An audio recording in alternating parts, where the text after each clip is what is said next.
my name's Amanda and welcome to the very last tutorial in my Star Sampler Quilt Along With Me series. So now that we have our quilt tops completed, it is now time to finish it off, and that's what I'm going to be showing you in this video. I'm going to be showing you how to back and baste your fabric using my preferred method, which is spray basting, and then I will show you how I am quilting my quilt, and then how to do a really simple very easy binding around the edges of your quilt to finish it. So for the last couple of little things that we have to do to finish our quilt, I'm actually not going to be doing a pattern sheet for it. I'm just going to chat a little bit about it now and also just write a few things down in the description box below and also over on my blog. Now, if you have made your quilt top to the same measurements as mine, the amount of backing fabric you will need is the width of fabric by 150 centimeters, which equates to 59 inches for you Imperial measurement users. The batting that I have chosen to use is a 100% cotton batting from a company called Bosal. The one that they have given me is an autumn weight, so it's not too thick or not too light. This particular one has a really lovely loft, yet it's still not too sort of thick to go through the sewing machine. It doesn't need to be pre-washed or pre-shrunk, it's just simply ready to take out of the bag and use. The pre-packaged batting that I am using is a queen size. You don't have to get that big, you can simply use a single to double sized batting and just simply cut it down and then use the scraps for other things. Again, if you have made the same size quilt as me, you won't need very much fabric for your binding. I've used about 40 centimeters times the width of fabric to make my binding. That equates to about 16 inches by the width of fabric for you Imperial users. Again, when it has come to quilting my quilt, I chose to do a 2-inch grid all over the quilt top. I used a hero marker and my ruler to mark out the 2-inch lines for me to quilt on. I went one way and then the other way, and of course always starting from the middle and working your way out. But don't worry, I show you how to do all of this in the tutorial to come. Please feel free to do whatever you want with your quilting. Be courageous, be fun, be crazy, or you can just be nice and safe like me and just do straight line quilting. You can take it to a professional quilter if you want to. It's completely up to you how you want to quilt your quilt. That is what makes it yours, I think. So I think that's enough said at the moment. Let's get into the oh, it's so hard to say. Let's get into the tutorial where I show you how to finish it. Yay! Begin by giving your finished quilt top a good press using a medium to hot steamy iron. Then do the same thing with your backing fabric. Next, lay out your batting on the floor or in a large space, smoothing it down and straightening the edges. Place the backing fabric on top, leaving a 1 to 2 inch overhang of batting along each edge. Smooth and straighten the backing up and then carefully cut away the excess batting. Flip these 2 layers over so that the backing fabric is now on the bottom. Patiently lay out your quilt top evenly on top of the batting layer, ensuring both the batting and backing reach past the edges of the quilt top.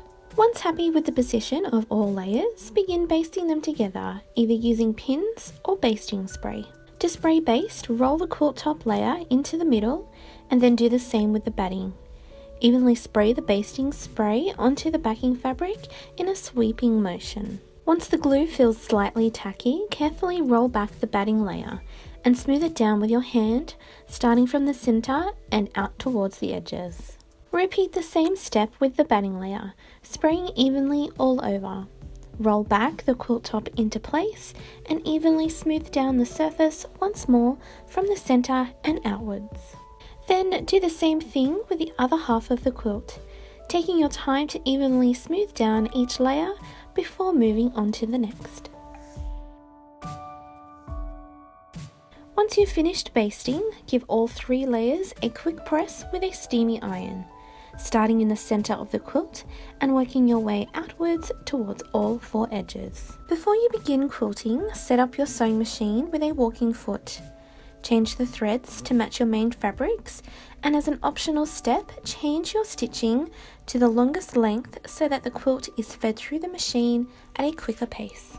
To quilt a 2-inch grid like me, use a hair marker and ruler to mark or score straight lines along the surface of the quilt, spaced 2 inches away from one another, starting in the middle and working your way out to the edges.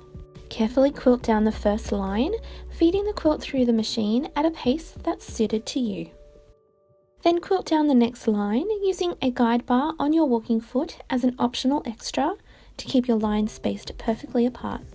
Once all lines have been quilted one way, score and sew the next set of lines on the quilt top, going the opposite way to the previous ones, thus creating a grid-like pattern.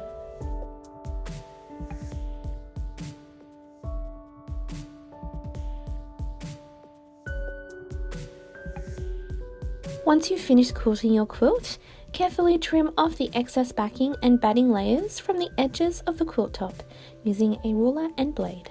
Next, it's time to make the binding. To do this, fold your chosen pre-pressed binding fabric in half, selvage to selvage, and then in half again. Square up the right-hand side of the fabric and then cut 6 2.5-inch strips across the width of the fabric.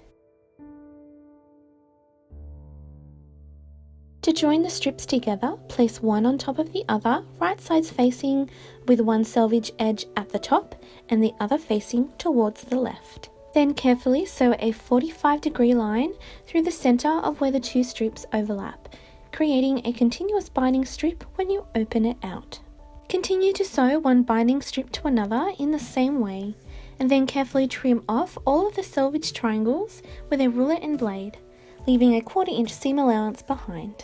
To create the beginning end of the binding, place the 45-degree line on your ruler along the bottom edge of the binding strip, matching the corner of the ruler with the bottom corner of the binding end.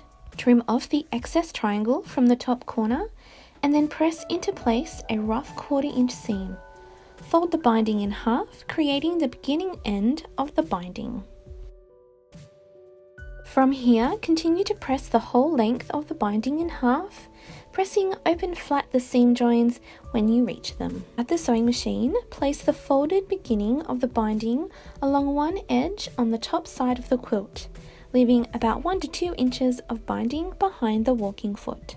With the raw edges of the quilt top and binding lined up evenly with the right hand side on the walking foot, make a small back stitch at the start and then carefully begin sewing the binding into place. When you come to a corner, make a small back stitch about a 1/4-inch away from the end and remove the quilt from the machine.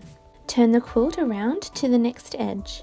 Fold the binding up onto itself, creating a 45-degree angle and ensuring that the top fold is lining up with the corner edge of the quilt. Fold the binding back over onto itself, creating a straight fold along the top edge.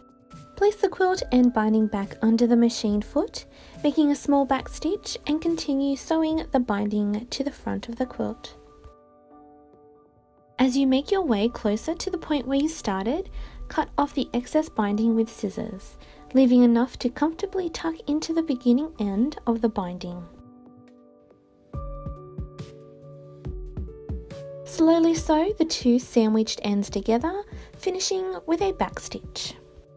Once you've removed the quilt from the sewing machine, begin folding over the binding to the back side of the quilt and clipping it into place. At the corners, fold over the first edge and then fold over the opposite one, creating a mitered corner.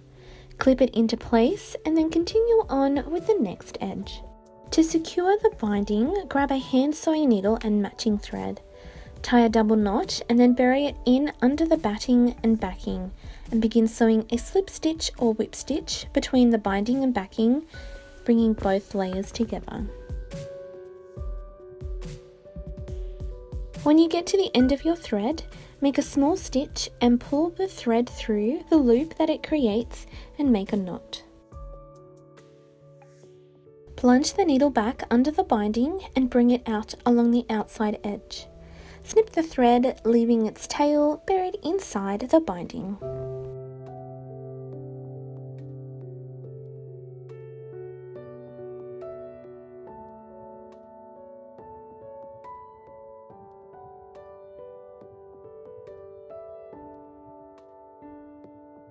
Now, of course, once you have finished your quilt, don't forget to label it.